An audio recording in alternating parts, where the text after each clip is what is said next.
تماشاوانê Xanî TV dema we xweş bi hêvî dikim rewşa we baş bi di xeleka vê hefteyê de em ê hin mijarên kevnûnû bînin pêşberî we li gel hev binirxînin lê berî her tiştî û bi taybet biraderê me yê Apoçî bere fincana qehwa we hazir be ji ber ku axaftina me dema strêsê ji we çê bike ya me jî yê we li hev xe eger du me jî hebe hûn qehwa xwe vexwin biçêk strêsa we dakeve de em dest bi mijarê xwe bikin.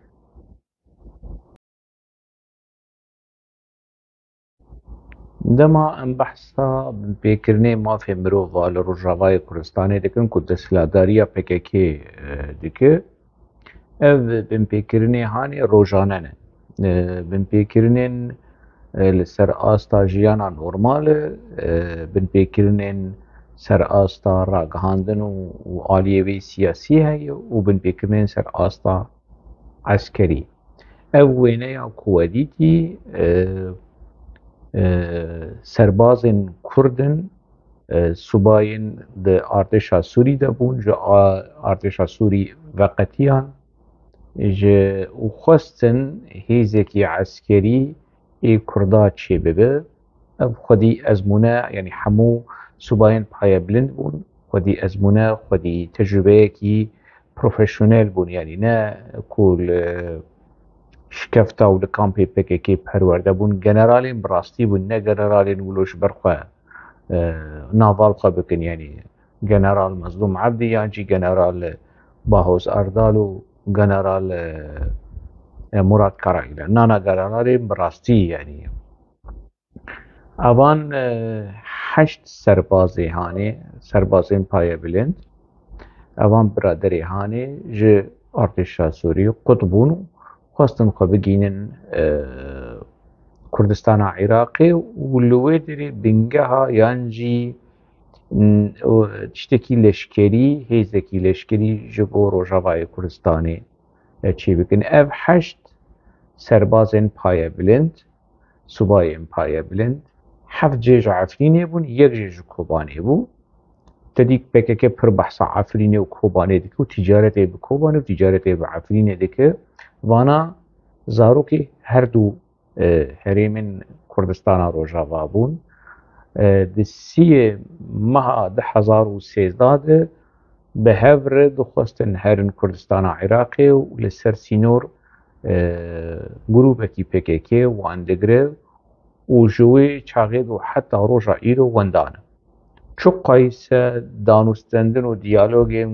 bi PKK re têkirin bi peyedêr û bi qesedê re têkirin inkar dikin dibê me wan nedîtî ji xwe PKK inkar dike. PKK zarokê xelkê direvîne û dê û bavê wan diçî cem wan de dibêje kanî zarokê me dibê ne li cem me ne em nizanin li kur in û hate nedît piştî rêja te ji malbatê wan re jî wala layê we li Qendîlê şehîd ket yan jî li deverekî li Rojava şehîd ket û bi vî rengî yanî li Şingalê şehîd ket. Destpêkê inkar dikin nabêjin piştî li xwe mikirtê. Kî biraderê me yê Apoçî ev serbazên han ev welatparêzên han ê ku xwestin tiştekî ji bo gelê Kurd bikin PKK wan wenda kir. PKK li gel rejîma Sûrî bi şêwazî berpirsiyarê wendakirina wan PKKyê ji wê rojê heya vê rojê û heta roja qîyametê PKK berpirsiyar e. Ji ber yanî ji gelek çavdêrên herêmê herêma Rebî'a û li ser sînorê Iraqê û Sûrî nas kirin ku ev hêza li wê derê ji aliyê Sûrî ve desthilatdarê hêza PKKyê. Piştî ku çawa tê zanîn PKK di 2012 de di meha Temûzê de rejîma Sûrî desthilatdariya herêmê radestî PKKyê kir. PKK navê wê kir şoreşa Rojava û ev dere û merevê hanê. İja çarenûsa van serbazên han nediyar in. Heşt serbaz heşt mejî û ezmûneyên eskerî ku Kurd li Rojavayê Kurdistanê dikarîbûn ji wan فايدة بكن سودة بقرن وهيزي وقواتي بقرن فكك ريل بروي مثلا هاني قرد جانها هكك جارنا ابو تشي از دبينم يعني لسر سوشيال ميديا وكيدن بحث دكن عفرين ها داگر كرن كامل لكرن هي خلي سر ما وهشت ما بككيا تهشت هيزكي عسكري تشي بفش بليد بن كنترولا بككي ده بره هيزكي عسكري هبانا لعفرين جبلي بككي برپرسیاریا داگرکردنا عفرینێ بچوونە لەسەر وێ بچێکی سەر پەکەکەی سڤیک ببانە و نەهێشت ون کوڕ بوون سەرێکانیە ها داگرکردن هەی خۆلی سەر پەکەکە ڕێ نەدا هێزێکی حتا ڕۆژە ئیرۆژی ڕێ نادە هێزێکی عەسکەری لە ڕۆژاوای کوردستانê çêbib bi hiceta yekîtî û partî û neyekbûna hêzên herdû partiya li Başûrê Kurdistanê ew bixwe destekê niha dide hêzên partî ji aliyê istixbaratî ji aliyê eskerî bibirin PKK destekê dide hêzên yekîtî li dijî partî yani yek ji sedemên perçebûna hêzên eskerî û nelhevkirina hêzên eskerî niha roja îro halê hazir yek ji sedemên nelhevkirina herdû partiya PKK li servan nakokiyê hanê ji xwe dilîze û ji xwe jê feyde dike her wiha nehişt hêzekî eskerî wekî din li Rojavayê Kurdistanê ji bilî PKK çê bibe û helbet ev xwesteka rejîma Sûrî bû xwesteka rejîma Îranê bû jî ku Kurd li Rojavayê Kurdistanê tim dibin kontrola PKK dibin dibin rehma PKK dibin çavsorî û gevxwarinê PKK dibin gepa nanê xelkê yani PKK hem dizê herêmê be û hem celadê herêmê be hem jî wilo dilop avê bide xelkê û gepa nan wilo li xelkê parve bike û çarenûsa herêmê dibin kontrola xwe dibihêle xwesteka rejîma Sûrî bû xwesteka rejîma Îranê bû û pêk hat çarenûsa van kesê han nediyar e PKK jî eşkere nake ji xwe rejîma Sûrî dibêje ez li wê derê ne desthilat darim yani dibe ku PKK wan girtibe wan teslîmê rejîma Sûrî kiribe çê dibe lê nabêjin ev heşt Kurd wendayî ne zêdetirî 10 sal li ser wendabûna wan derbas bûye malbatê wan daxuyanî derxistin bang li Herêma Kurdistanê kirin li kek Mesûd Barzanî bang li rêvebirî li serokê herêmê kek Nêçîrvan Barzanî kirin ku hewl bidin ji bo çarenûsa van kesê han zelal bibe ev kes bi ku diçûn maqê erd yani qelîşî û tê di wendabûn helbet newloyê berpirsyarê siyasî qanûnî exlaqî ê wendabûna van kesê han PKK ev kes kî ne General Hemed Xelîl Elî ji navçeya Babeyê ku Kurd e piştî wî Kornêl yan jî bi Tirkî dibêjin Albay Mihemed Heysem İbrahîm ji Efrînê ye Albay yan jî Kolonêl ez nizanim bi Kurdî çi ye Hesen Oso ew jî ji herêma Efrînê ye Albay û Kolonêl Mihemed Gulê Xeyrî ew jî ji Efrînê ye Major Muqeddem ez nizanim bi Kurdî kabê çi dibe biçekî li vê mesela hanê bir lê serbaz yani subayî ne as subayî jî Şewqî Osman ew jî ji Efrînê ye subayî yan jî serbaz Behzad Naso ji Efrînê ye û neqîb ew jî serbaz Hesên Bekir ew ji ew jî herêma Şêx el Hedîd ku girêdayê Efrînê ye ê heşta ew jî subay ye Adnan Berazî ji Kobanê ye ev heşt serbazên payebilind PKK وان وندا کر نهشت کردین روجاوا ببن خودی هیزکی عسکری جدا ببن خودی ایراده کی عسکری جدا جبو PKK بیجه نه امبانا کسک وند پاراس نه امبانا وان دروین کو آپوچی دبیجن و مخابن براستی گلک کسی می روجاوا کیسا باز برجواندی پرست سیاست مدار دبن نویسکار دبن روشنبیر دبن بوان دروین PKK اقناع بونه ایدی اوج PKK بیتر وان دروین هان دوباره دکن و دجون شخوا ایدی PKK ام دکارن جبلی کو وکی تونیلکی مروف آزاد و خودی ایراده در باسی هندری وی تونیل دبه کوله و به ایراده و به چارج به تونل هانی دردکه PKK وکی فابریکه کی کولیان لگل ویجی وکی فابریکه کی پرمزن آدروانه جوار نها دیسا میناک بدنگورنگ جوار تکز بکم کو چاوا PKK فابریکه یا دروایی برای ببینید چند مهدی کمونیکی که تو ندکه zaten ام نکشه من کشاندم که شری در راگیریه کشاندم نام یک چیزی نکشه افجی لباسه که شر نویه شر ام نکشه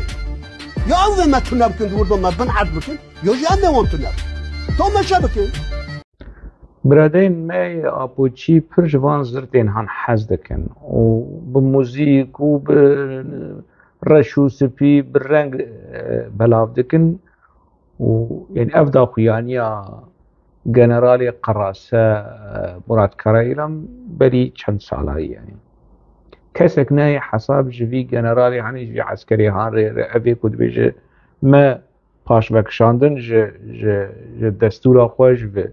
ج كولتورا بيري خصنا هاني تيد تناي مراكدي دروي يعني سالن 10,000 دما آبو گوت خو پاش و بکشینن خو پاش و بکشاندن و زره روزیانن مزنجی دان لگرک هریما لگرک دبرا گندوارن دما ایریشا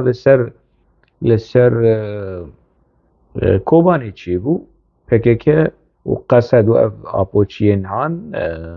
ج خلکیر گوتن خوش گندا درکتن هاتن خودن ری باجار ده وکی تجکرن اب خب پاش بکشاندن بو دما کش حریم عفرین درکتن پاش بکشاندن دما عفرین را دستی دولتا درکرن آپوش خب پشت را درکت دگوت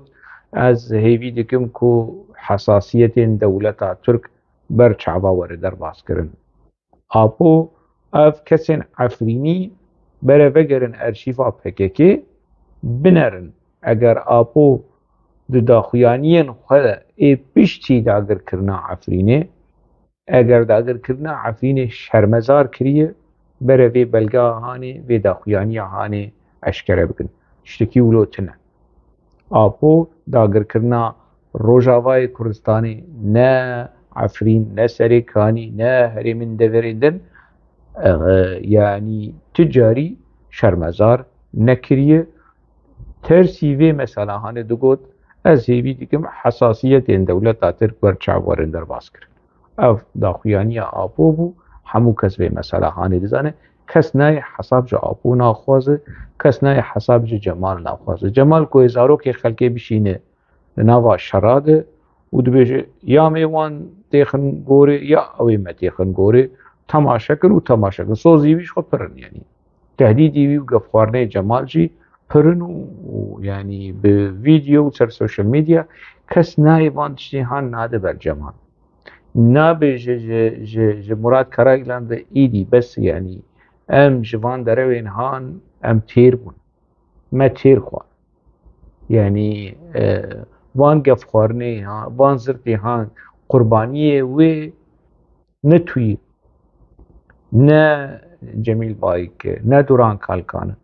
زارو که يعني مالباتن كردا اي فقير اي خزان اي ربن او دبن قربانيين بانقف قرن اف زرتين كتدده اف كفين تدخل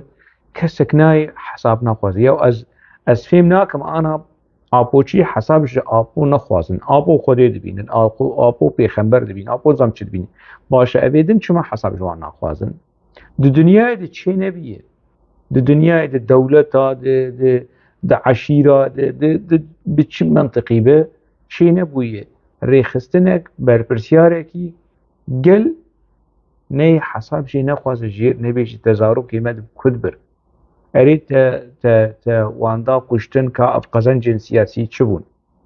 لباكوري كردستاني لروجافاي كردستاني هوا دولة ترك ورجيم سوري ايدي نابرا وان خوش لبيت خوازن نزيكي هببن بروبلمي خو كيشي خو چارسر بكن قرباني في مسألة دي سبب كرد بن وجا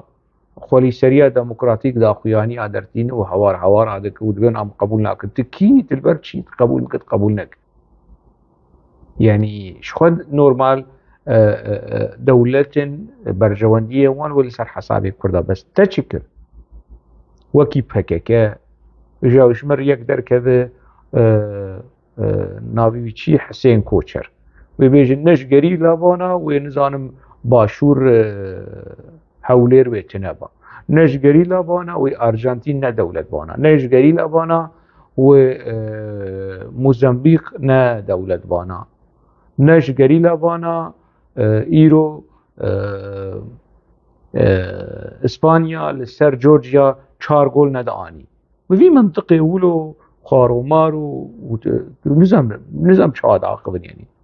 عرف حسين كوشر واي وكي باهوز اردال جي بحسابي مثلا عندي نابجن نجم بانا نج اف حسين كوشر وباهوز وكردي روج اوا بانا فككنه تشتكو فككوي تشبانا نش بشتگیری ما بخوی بجام بمال بسترام بگوتن بهلبست بدنگ بآواز بموزیک نج پکک نج کردی روجاوا بانا وی پکک دکاری بانا 24 ساعت خبر دوام بکرانه یا نه قربانی مزن کردی روجاوان دار دیندار مزن پککیه مثل ایدیولو خودزلول و ملول و بیچاره ولو بكد نبينن بس ايدي ولو خلام ارزان لجن بككي نبينن بس ايدي قوتنا رضا آلتون لسر خواب بيك بينن كو كردي هري باش لجن رضا آلتون $100 اف حسين كوچر لجن رضا آلتون اگر ام بيجن او كردي هري باش امام كردي نباش حسين كوچر وباهوس اردال والهام احمد وآسيا عبدالله وافان كسيهان وحمو كذبه مثلا هاني دزانه افانا الجم باهوس اردال حقيوان سد الجم رضا آلتون حقيوان نرخيوان بريوان بهايوان $100 ايدي بس مزن لخوا بنرن جبو پکک مزن لوا بنرن اون خب چوک و خلام و زلام ببینیم پکک تم پیل سری وک ونی وکی بغبغا گوتنی جمیل بايك و دوران كالكان و جمال وني افزرتو فورتي هاني وني باور بكن كو تشتكي ولو بر مقدس از فيم ناكم يعني چاوا حياة چه درجة يعني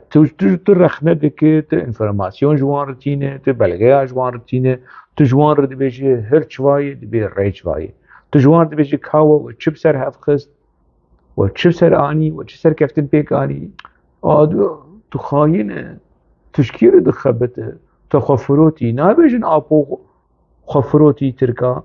نابجن پکک خفروتي امريكا خفروتي ايراني خفروتي رژیم سوري زاروكي ما شاندن شرين بواتا و حموهاتن كشتن دروجاوات تنيده زيدتري 15,000 كچ و خورتين كرد هاتن كشتن جبا كور جبا شو جبار 4 پرچه كردستاني عفرين جيب سردچو سريكانيه جيب سردچو گريسپي جيب سردچو كوبان الحماناي و تشتي ماي جي الحماناي كس ناي حساب جو پکكي ناخوازن يو افقلي كرد قيچي يعني قيقلي كرد ولو مستحق كو ريخسنكي وك پکكي ولو لسر سري بيبه یانجی پکیکش گلی کرد چت خوازه توری وان پرسین هان بکوی تا بکن خاین باشه یعنی ای کدنگی خوددن هودا پار خاین ای کدنگی خوددن آکپه خاین ای کدفش پکیکی بردان بست هزارانه اف همو خاین باشه اف کردی ساغلام چو قیسمانه اف تنه ای کل در دورا پکیکینه وکیدن کردنه نه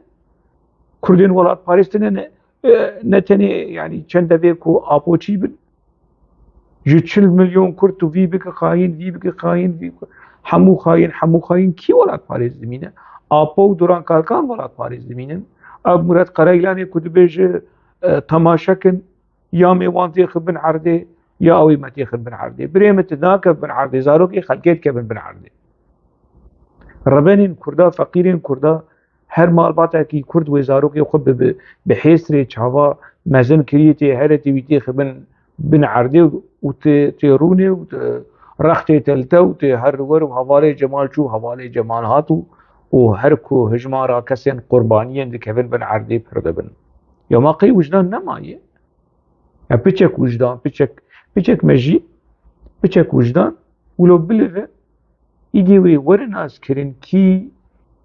کی یعنی گریده شهید آیه کی شهیده حز دکن ام هموش شهیده حز دکن لی ام ناخوازن شهید زیده بن ام ناخوازن قربانی زیده بن کی خوازه شهید و قربانیان کردا زیده بن و جبو چه و قزنج سیاسی کانی پککت خوازه و قزنج سیاسی تنه نتنی ولو پککت چاوی خبره قزنج سیاسیین ای کردا ای وکیدن دکه و دخواز خراب که شخور سروکی نووی بنرن به چه رنگی شخور لحالی بی بنرن دما دا آخفه دما بحثا سروكي كردا دك دما شروبه دك كا يعني السروكه كي ولو حريه زيك سروكه كي ولو ازيش كاغتا تشي مش خلي ابن افيا كو تياترو بليزيجي يعني و اكتور كي جلكي نباش و تيكچوي اي شانوي مش خور تماشا كردي باشو كر بدخ يعني انسان بدخ ونزان هاش سيرنامه سافوش جوي مثلا برافن فسافوش مديتن يعني هر دقيقة سافوش يك مسؤولية كتير بربو نظام نيري بيتشو باتيو الهرمر نيري بيتشو ببخار نمر أول دكاتة بر حشتا دكاتة بر ما أذكر يكي كرجي بيرو هرجي مر حد يجي مر ببخار نمر كذا وقت باشكل دقیقه بی عراقی نکوبما پاش جگر آخر نما کسب آخر 13 سال معمولا ناس کرده هر بنره دست سر ماسی وارد شوشی ویسکی تجی دقیقه جبو چیه مثلا گرامنیا به مجیه که های هم نکنه سر مثلا بسکن نه کم ها کشید ها هیگه دقیقه خواهر خواهی داره یعنی سرخوش درنج مثلا درابه هم سروکی خواهی داره مسعود Barzani mi dit l'hôtel Méridien bu ne kadar doğru haberler ya bir dünya kadar ya filmi Avrupa ya bakar yani serukiye zahmete insanı seruki Çin'e yani dijital zaten sarmeriye de var ne kadar dakika tamam işte havra hane joy ne kadar tamam tutne dakika bat dakika dünya ka hayali çetine inşallah jibu ile hali var ve acıqatne حاله اول سر و سروکی بحثا کردن باشور دکه بگشتی نناوده اف دا خویانی دما کل لشامی بو سال نوتی دی بنرن دسپیکا سال نوتی نوتو سه نوتو چار یعنی دوی قوناقا خانه دیه بحثا سرکرده یا باشوری کردستانی تکن و همو سرخوشن همو عراقی ودخون همو ویسکی ودخون کذا با خو خرا کرنه ای ساغلم آپوی یک بو خوازه آپو ناز بکه بره هر پرتوکا نجدت بلدان بخینه جن دناوا PKK ده ایک بخواز آپو ناز بکه بره هر پرتوکا مراد داخلن قیرین بخویه بزمان ترکی دکارو ورگرینی جی اگر بخواز نسبت ترکی نزانه به دکارو ورگرین عربی دکارو ورگرین کردی مراد داخلن چی او جی یک جه کادروی این پیش این PKK و این نوا PKK ده عمری خود قداندی و دیتی آپو جی شهر و قناغ زندانا هما يعني چه آستین PKK هبه جیایی دوی پرتوکاهانه ده ایک بخینه تفلی کو بشوه کی ادبی هاتی نفساندن لی ای خواندوان وی باش ناز بکه مبست و مقصدا بریز مراد کی اوه کو يعني هما کو ببینه کادرو کی خوشد جن و نیزی کی خوب که عوالی وی حسکریه وی دور بکه بشینه دوره کی که تیدواره کشتن و اف جناهانه ولی جمعی ببینه چیرو که حاملی یلدرم جی و آیتن یلدرم مبری بحثابه مثلا بدها مجارن ولو سروک نووی و جیان به اف چیزی یعنی جیانا کردا که نمشه اگر اویهانه که شخور لحرکت اوی بنرن روش اوی بنرن يعني وكي سر خوش داخل نهايك عراقي وخو ويسكي وخو جبو يعني جبو ببو وكيتا سروكي بريز ناتفا خوتي ببو وكيتي ما تبري نل سرحبه كادرو كي جني باكوري كدفش PKK بردايه جمر بحث كر او جمر يعني بحث تجربه اخوا اولو قلت كو آپو هما دناوا PKK دی ببینه دی کادرو جهف حز دکن جن کچو خورد پی بحثه و کچ خوشک بجی برچاو ده و هر و مسئله آخذ و حس کرنا سروکاتیه و اندرلیک و حس کرنا پوچو والا و اوی تیکری دنا برا واند خراب که بسر کت باشه بسر نت کت جارنا اف کادر جن جمر دبیجه دبیجارنا آپو بدستی خوا لکادروی جن دخست اگر بحثیا اگر ناز بکرا کو هینا حس کرنا کسکی دن ددلیوی دهی قبول نکرد همو جنین PKK گرک جا آپو حس بکن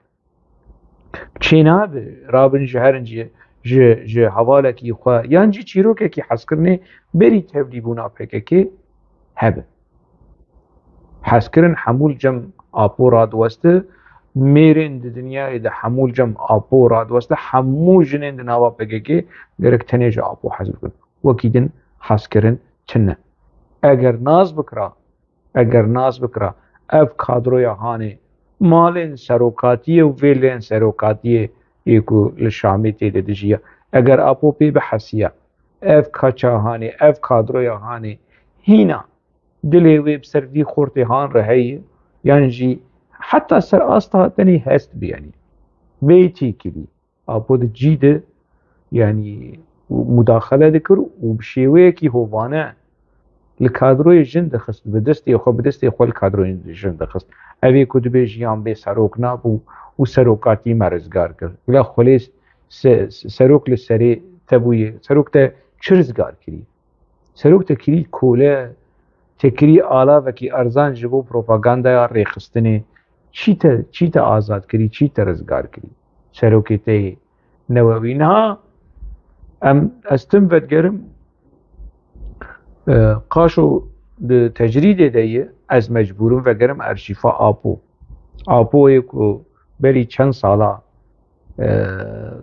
داخویانی در دخست یعنی موی فهم کر جده 1010 ده موی ناس کر موی فهم کر آپو چیه دمات فروکی ده بو کو جنیروبی وی آنین ترکیه شکینیا وی آنین ترکیه و پیش بری محکمه هم بری محکمه شی مناس کر به چمال پشت از ل ارشیفا و گریام ارشیفین یعنی محکمه گلک داخویانین آپو من قالك تشديدا ما برين اتزاني يعني از بخوال لخوة قريم يو ام تشي فقيري عاقل بون ام تشولو لقوري هستي خود دتشون يو فيها تشابه بالسروك برتوكي ويجي خوندنا انا كسولو مقاسمة برتوكي وي نخوندنا برتوكي وي اي بري دماس آبوچي بون نب خير ونب اعلى او روجعاني ودما مدفش بككيشي بردا برتوكي خونديه اد زانم شمال دماس بيرخنت كم اد زانم سر آستا ويتكن فيلزوفي چه حالي چه ليكولينير كي ج آستا هري نزم بجي يعني جي چتر همو برتوكي بيجي درن هما كوبي بيست جو كابش كي دري آنيه كوميتاك لازمه كو ام برتوكي ليفه گرن كو آپوش ويش دري برهف كريو كريه برتوكو ناوي خداني سري بريجي اب مالبو برتوكين ريا رزگاريا كردستاني برتوكي كو مقالين حواليوي چند چاپا يكمين دومين سيمين جوشان سرقبون پشت آپو ناوي خداني سري عبدالله اوجلا نكر اخوه كر ملكي اخوه في منطقي هاني يعني آپو تشتا ذكر اخوه نها قاشود تجريد دي كهالان بنرن آپو بري 30 سالي چوابو ام وگرم بچک ولو 30 سال بريج بوغ آپو چي دما كو از دا آخذ يعني هنگي پرش بلغه حزد كن دما مراد كرايلان دا آخذ آپو چي دچنجر بجن كابل گيتا دما جمعه دا آخذ بجن كابل بلغاج جبر پرسي خود خوازن ولو هنگي ولو اف هشمندية بلغه بوينه ودي كومنتا الجمال خرطج مجيد خوازن خمناك سر چابا امين ها هرن مها حزيراني 1994 سرخابون ده سرخابوني ده آپو چد بيجه فرمو تماشيك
وديد بالزمان التركي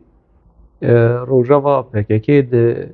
مها حزيرانا 1994 ده هندري سرخابوني ده روشنامه ناوندي PKK ابو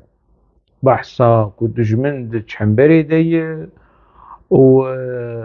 آرگكه دبه ارتش اردولشمه دبه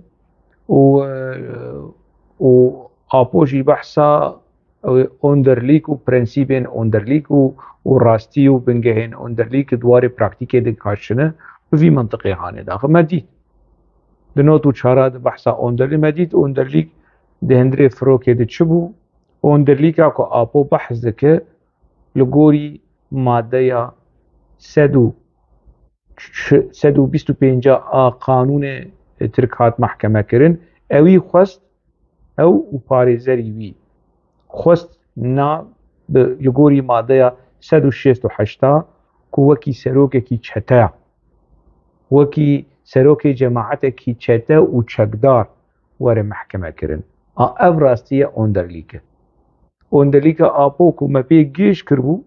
پرەنسیب و ئەساس و بنگەهێن ئۆندەرلیک و سەرۆکاتیە دوارێ پراکتیکێدە ئەوا دۆزاوی لە هەمبەری محکەمێ لە هەفکردناوی و پارێزەری وی کو ئاپۆ دخواز لە گۆری مادەیە 168 وەرە محکەمەکردن لێ دۆزگەر وی لە گۆری مادەیە 125 محکەمە کرد ئەڤ ڕاستیە ئاپۆ بوو وێ چاغێ ji bo win apoyê xwe wê çaxê nas bikin da win apoyê xwe ê niha nas bikin bê çi serokê bê çi serokekî newewî û çi qirasekî zilamayî kala bi zimanê erebî çi heye ji bo Rojavayê Kurdistanê binerin ku di havîna 1994 di kovara dengê Kurdistan ku min bi destê xwe li nav xelkê bela dikir yanî wê çaxê ez jî apoçî bûm مخابن ما جی وان تشتی هم باور دکر بلی 30 سالی می جی وان تشتی هم باور دکر و ادناوا خباتا پککی ده وان کووار و روزنامین پککی لروجاوای کردستانی بلاو دکر از نهال ودگرم اشتیوی عمری هانی الابود نرن الخود نرن ام حال خود نرن بی ام چربن بون بی ام چولو زود هاتن خاپاندن خاپو ام خاپاند پر هندی که ام ناوی بکن خاپو یعنی سروکی بریز و دبگریز پر هندی که ام ناوی بی بکن خاپو تماشا کن برای بریز جمال جی تماشا که به سروکی وی نووی ده نوتو پنجا ده نوتو چارا ده حابی دا نوتو چارا چه سوزی ده دا گلی کرد اف کووارا دنگê Kurdistanê ku PKK li Rojavayê Kurdistanê û Sûriyê û Lubnanê çap dikir û belav dikir helbet dibin çavdêriya rejîma Sûrî rejîma Ba's a Hevdesed ev hejmara 21 havîna 1900 not û çara wê çaxê apo li Şamê bû ke hala di hindirê vê kovarê de em binerin bê rojava apo mejiyê apo axaftinê wî çi bûn çi digotin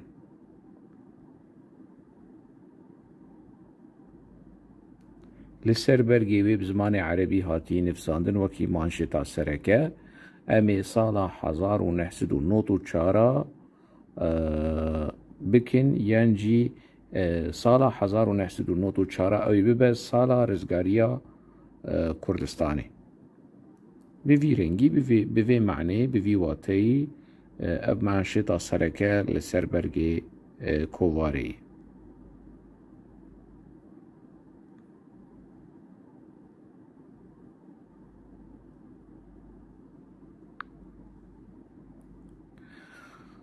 serokê newewî bi rêz bi qelafetê xwe bi kenê xwe di vê kovarê de nivîsek wî hatî belavkirin tê de dibêje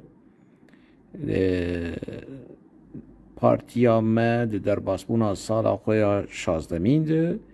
îdî nîşanên serkeftina dawî di asoyan de xuya dikin sala 1994 apo behsa nîşanên serkeftina dawî dikin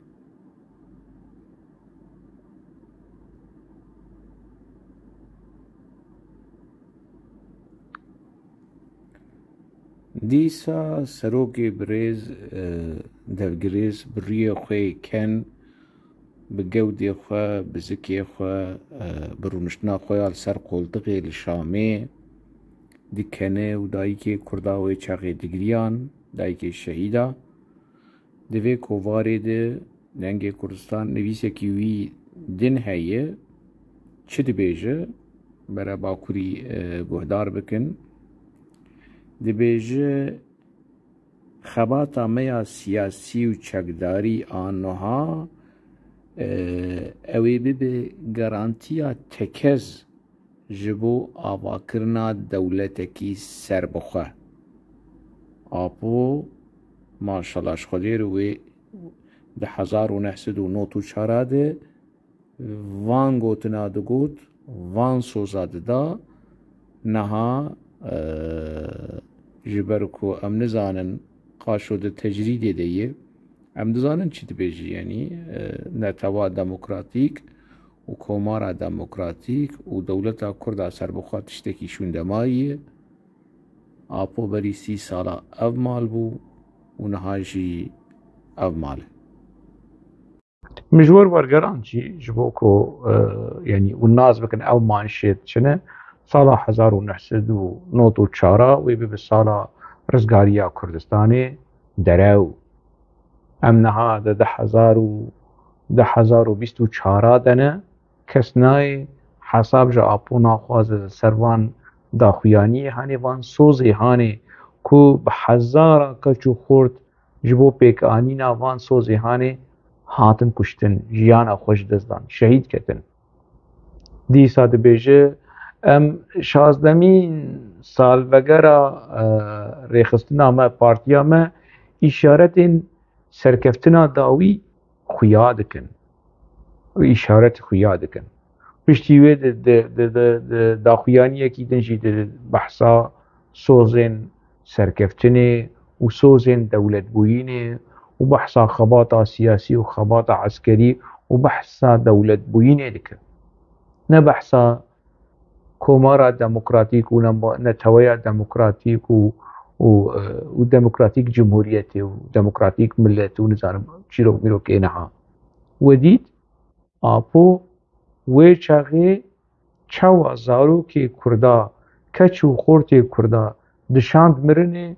با آرمان جاو جبو کرد و کردستانی نها دیسا پکک جعالی استراتیجی دبیجه کومارا دموکراتیک لیدسترانو و دنگ بیجاد و چیروک میروک هلبست دینو و ستران کوما برخودانو و زاروک خلقی بشینن ناوا چپرا و ناوا موزیا ورن کشتن و های کسی جوانتنه چی نه چی ولاج بو کردستان سربخو و آزاد و جبو رزگاریا فیزیکی آزادیا فیزیکی آسروک برس اف خاپواندنا هانه یعنی چو قیسه او کچا هانه بحث ذکر اگر دار ببن پینوز اگر پل ببن لینوز اگر دریا ببن آوانوز ام راستیا سروک نکارن ifade بکن راست دبیجه لی راستیا سروک آن پنی راستیا سروک آوندایی راستیا سروک آ کزرار و زیانی که گیهان دی جواکا کرد بسده سالا کرجه خلاص نابن او راستی نه کتشتکی کنای فهم کرن نه باشتی فهم کرن لی ای خود خاپینن بخابن پرن و کرینن کامی چوا یعنی وان کسی هان پچکی ولو پرساد مجیه وان دبلوینن پچک دلوه یعنی ریخسنا پککی ای ویدیوی هانه دشوپینن کادروی پککی ای پایه بلند دشوپینن پککی حاضر یا هنک پلانا دکه پلانا نتنی لهمبریمه لهمبری گلک حساب و اف پلانی هانه لگوریمه و لگوری گلک حساب و لگوری ده سلادارین پیوندیدار ایل اروپا ایدی اشکره بیه یعنی از ویا گارانتی جبرز جمیل بایکر دبیجم یعنی اف پلانی که حاضر دکه و پرسپکتیف و قراری که شاندی رویبریا پککیا اروپا اف همو ایدی توشن اشکره بونه یعنی از این دم پیش دوان مسئله هان به زلالی به زمان کردی به زمان عربی اشکره بکم برای بین اول مفرده لور امتین داویا وی خلقه جی حتا خەلکێکی دن di nava xêr û xweşiyê de û şadiyê de û azadiyê de bimînin.